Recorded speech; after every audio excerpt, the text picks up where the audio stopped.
तो बच्चों, हम पढ़ रहे थे वर्ण विचार।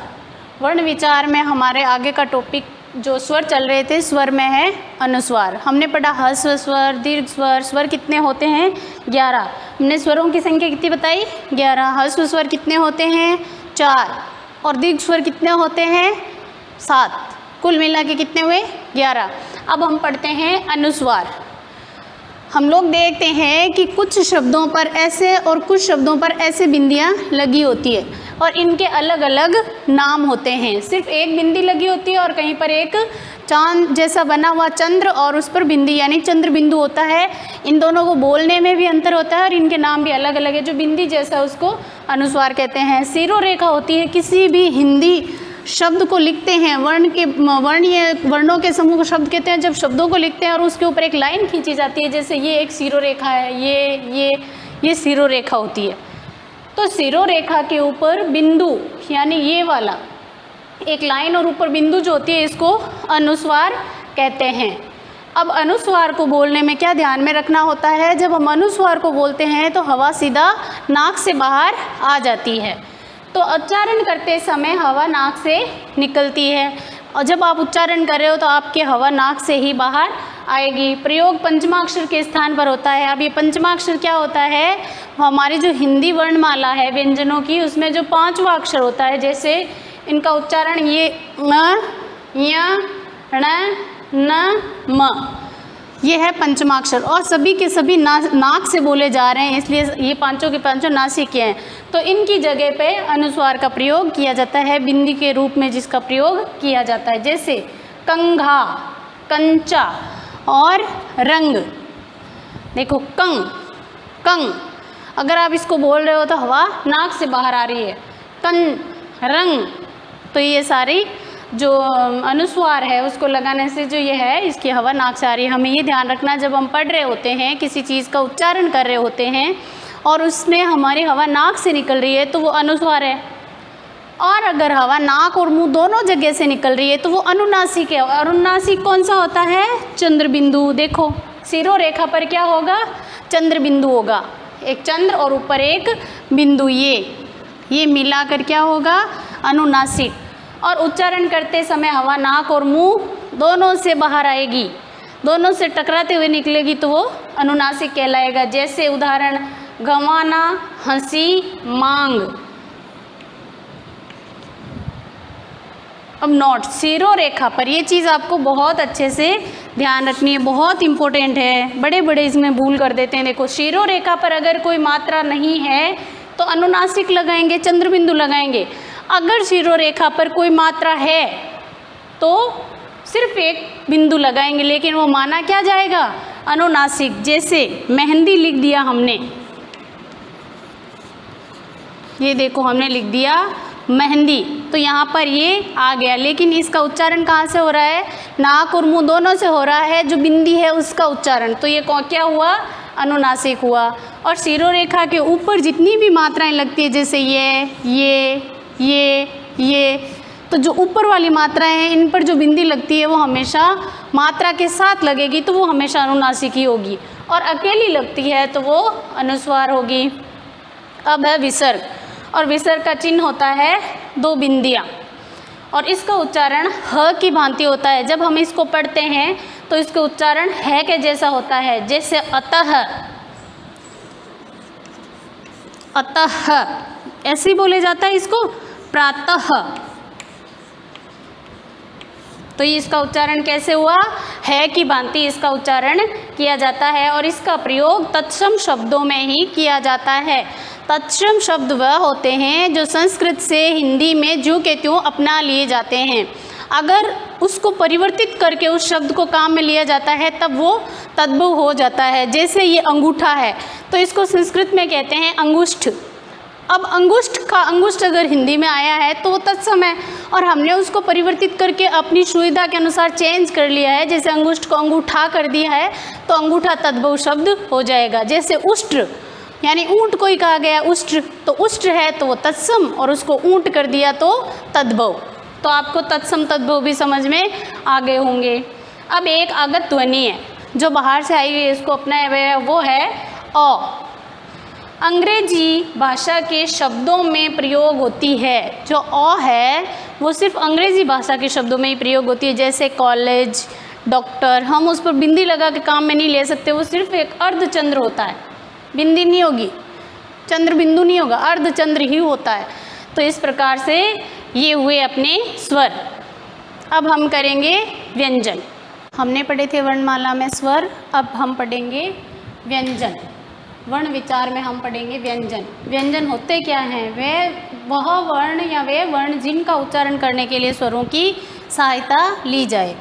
अगर बिना स्वरों की सहायता के कोई बोला जाता था, ऐसा कोई वर्ण इस दुनिया, व्यंजन इस दुनिया में नहीं है। व्यंजन वही हैं जिनको स्वरों की सहायता से बोला जाए। तो उच्चारण मुख के अलग अलग स्थानों से किया जाता है। इसका उच्चारण स्थल मुंह के अलग अलग जगह से किया जाता है। आप खुद उच्चारण करके देखिए, क, ख, ग और फिर त, फिर प। क्या आप प की तरह होठ आपस में चिपका करके आप क बोल सकते हो? क्या आप होठ चिपका कर यह बोल सकते हो? नहीं, क्योंकि उनका उच्चारण स्थल सभी का अलग अलग है, जो हम आगे पढ़ेंगे। और इनका उच्चारण स्वतंत्र रूप से नहीं हो सकता, क्योंकि इनको स्वरों की सहायता से बोला जाता है। इनका उच्चारण स्वतंत्र नहीं है। स्वतंत्र कौन होते हैं उच्चारण के लिए? स्वर। स्वर स्वतंत्र उच्चारण होता है इनका। और इनकी संख्या कितनी होती है? 33। और इन 33 के अलावा कौन से होते हैं? संयुक्त व्यंजन। अब ये तो आपको समझ में आ गया होगा। अब देखिए, इसमें जो वर्ग होते हैं कितने होते हैं? 5 वर्ग होते हैं। क वर्ग, च वर्ग, ट, त और प वर्ग। क वर्ग में क, ख, ग, घ, ङ, च, छ, ज, ज, ञ, यह है च वर्ग का। और फिर ट का ट, ठ, ड, ढ, ण।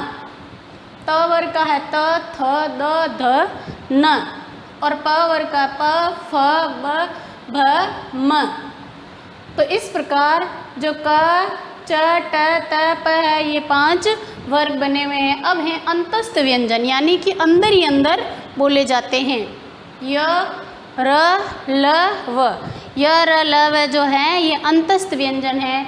और उष्म, जिनको बोलने से मुंह में से तेज गर्म हवा निकलती हो, इसलिए इनको कहा गया है उष्म व्यंजन। और वो है श, श, स, ह। इन तीनों के ही, चारों के ही उच्चारण स्थल अलग अलग जगह हैं। संयुक्त व्यंजन है क्ष, त्र, ज्ञ। जो संयुक्त व्यंजन है, ये संयुक्त व्यंजन इसलिए कहलाते हैं क्योंकि ये खुद अकेले से या स्वतंत्र रूप से नहीं बने हुए हैं। स्वरों की सहायता लेकर भी ये नहीं बने हुए, 2-2 वर्णों से मिलकर बने हैं, इसलिए इनको संयुक्त व्यंजन भी कहते हैं। और आगत वर्ण है अ, ज, फ। अ इंग्लिश वर्णों के साथ इंग्लिश शब्दों में काम में लिया जाता है। ज और फ अरबी फारसी उर्दू शब्दों के लिए प्रयुक्त होते हैं। अब मैं आपको समझाती हूँ संयुक्त व्यंजन। संयुक्त व्यंजनों का निर्माण कैसे हुआ है वो मैं आपको अभी बताती हूँ। संयुक्त व्यंजन में क्ष जो है वो क प्लस स प्लस अ, इनसे मिलकर बना है क्ष। क हलंत, श हलंत, अ। त्र जो है त हलंत, र हलंत, अ, इनसे मिलकर बना है। और ये जो है जिसे हम ज्ञ कहते हैं, जो अशुद्ध है, क्योंकि ज्ञ में तो ग आना चाहिए लेकिन इसमें ग नहीं आता, इसलिए ज्ञ नहीं है, ये ज्ञ है। ज हलंत, ञ हलंत, अ, तो ये है ज्ञ। इस प्रकार से क्ष, त्र, ज्ञ संयुक्त व्यंजन है, क्योंकि ये 2-2 व्यंजनों से मिलकर बना है। स्वर तो आएंगे ही आएंगे व्यंजन में, स्वर तो सभी में आएंगे, लेकिन इसमें आपस में व्यंजन भी 2-2 मिले हुए हैं। बाकी ये आगत वर्ण है जो आपको समझा दिए गए हैं। ज और फ ये भी अरबी फारसी से आए हुए हैं और प्रयुक्त किए जाते हैं। बच्चों, अब हम आगे करते हैं व्यंजन में। व्यंजन के भेद। व्यंजन के 3 भेद होते हैं: स्पर्श व्यंजन, अंतस्थ व्यंजन और ऊष्म व्यंजन। तो ये 3 भेद है इसमें। जो स्पर्श व्यंजन है, दूसरा है अंतस्थ और ऊष्म व्यंजन। यहाँ पर हम देखते हैं जो एक और बात, ये जो वर्ग बनाए गए हैं ये किसी भी वर्ण के पहले अक्षर के अनुसार उनको वर्ग में बना दिया। जैसे आप क, ख, ग, घ बोलते हो तो क वर्ग हो गया, च से च वर्ग हो गया, ट से ट वर्ग, त से त वर्ग और प से प वर्ग। तो जो क से प तक के हैं ये सारे व्यंजन स्पर्श व्यंजन है। और स्पर्श का क्या मतलब होता है कि किसी न किसी जगह पर छूकर इनको बोला जाएगा। आप मुंह में अपनी जीवा को ध्यान से देखोगे, फील करोगे, देख नहीं सकते, आप महसूस करोगे तो आपको पता चलेगा कि जीवा कहाँ कहाँ टकरा कर निकल रही है। तो इस प्रकार ये जो पांचों वर्ग है ये स्पर्श व्यंजन है। तो स्पर्श व्यंजन कितने हुए? 25। देख लो आप, 1 2 3 4 5 6 7 8 9 10 11 12 13 14 15 16 17 18 19 20 21 22 23 24 25। तो स्पर्श व्यंजन कितने हुए? 25।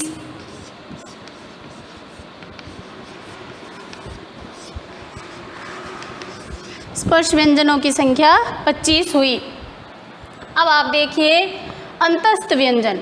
स्पर्श व्यंजन हवा, मुख और जीवा के अलग अलग जगह पे निकलती है। हवा जो इनका उच्चारण करेंगे अपन तो मुंह और जीभ की अलग अलग जगह, जीभ अलग अलग जगह मुंह को टच करेगी अंदर से, तब वो हवा निकलेगी, तो वो होंगे स्पर्श व्यंजन और ये संख्या में 25 है। अब अंतस्थ व्यंजन, अंत है यानी बीच में, मध्य में, स्थ यानी स्थित। जो व्यंजन स्वर और व्यंजन के बीच में स्थित होते हैं, ना तो वो स्वरों में काउंट होते हैं ना व्यंजन में, दोनों के बीच में होंगे तो उनको क्या कहेंगे? अंतस्थ व्यंजन। और इनके उच्चारण में जीवा कहीं भी टच नहीं करती है। जब उच्चारण किया जाता है य, आप अपनी जीभ को स्थिर रखो और बोलो य र ल व, तो ये जो र है इसमें थोड़ा टच करती है। य र ल व इनको अंतस्थ व्यंजन कहते हैं, वो पाद है। उष्म व्यंजन, उष्म का मतलब होता है गर्म। उच्चारण के समय जो आप देख लो अंतस्थ व्यंजन है य र ल व। उष्म व्यंजन, उच्चारण के समय जब हवा रगड़ खा के गर्म हो जाती है, जब हम बोलते हैं तो वो गर्म से हवा निकलती है, तो वो होते हैं उष्म व्यंजन। और यहाँ पर है श स से ह। और संयुक्त, ये तो मैंने आपको करवा दिया था। अब देखो एक बच गया था बेटा, संयुक्त व्यंजन में 3 ही है अपन अपनी वर्णमाला में तो, लेकिन ये नया है जो श्र है, ये इस श और र से मिलकर बना है। श, र और अ, इन सब से मिलकर बना है श्र, जिससे हम लिखते हैं श्रीमती, श्रीमान, और हम इसका प्रयोग श्रम आदि में करते हैं। तो मुझे ये लगता है कि आपको अच्छे से समझ में आ गए होंगे। और इनके जो स्पर्श व्यंजन, अंतस्थ और इनके उच्चारण स्थल है वो भी मैं कोशिश करूँगी कि अगले वीडियो में करवा दूँ। धन्यवाद।